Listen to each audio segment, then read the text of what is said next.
ഇതാണ് Saint Peter's Basilica, Vatican. Vatican സിറ്റിയിലാണ് ഇത് സ്ഥിതി ചെയ്യുന്നത്.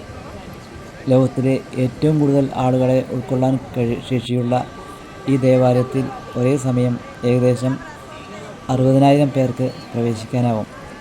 വത്തിക്കാനിലെ വിശുദ്ധ പത്രോസിൻ്റെ പേപ്പർ ബസിലിക്ക എന്ന അർത്ഥത്തിൽ ബസിലിക്ക പാപ്പാലെ ഡി സാൻ പെത്രോ ഇൻ വത്തിക്കാനോ എന്നാണ് ലോകത്തിലെ ഏറ്റവും വലിയ ഈ ക്രിസ്ത്യൻ പള്ളി ഇറ്റാലിയൻ ഭാഷയിൽ അറിയപ്പെടുന്നത്. 5 ഏക്കറിൽ അധികം വിസ്താരമുള്ള ഇതിന് 720 അടി നീളവും 490 അടി വീതിയും 448 അടി ഉയരവുമാണ് ഉള്ളത്. നിർമ്മാണം പൂർത്തിയാക്കി 4 നൂറ്റാണ്ടിനപ്പുറവും റോമാ നഗരത്തിലെ ഏറ്റവും ഉയരമുള്ള കെട്ടിടവും ഇതുതന്നെയാണ്. അപ്പോസ്തലന്മാരുടെ തലവൻ്റെ പേരിലുള്ള ഈ സിംഹാസന ദേവാലയം കത്തോലിക്ക സഭയുടെ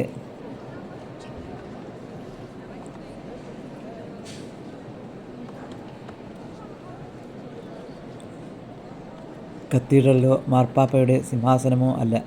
സെൻറ്റ് പീറ്റേഴ്സ് ബസിലിക്ക ക്രൈസ്തവരുടെ വിശുദ്ധ സ്ഥലങ്ങളിൽ ഒന്നാണ്. പാരമ്പര്യം അനുസരിച്ച് പത്രോസിൻ്റെ ശവകുടീരം ദേവാലയത്തിൻ്റെ പ്രധാന അൾത്താരയുടെ അടിയിലാണുള്ളത്. പത്രോസായിരുന്നു റോമിലെ ആദ്യ മെത്രാൻ.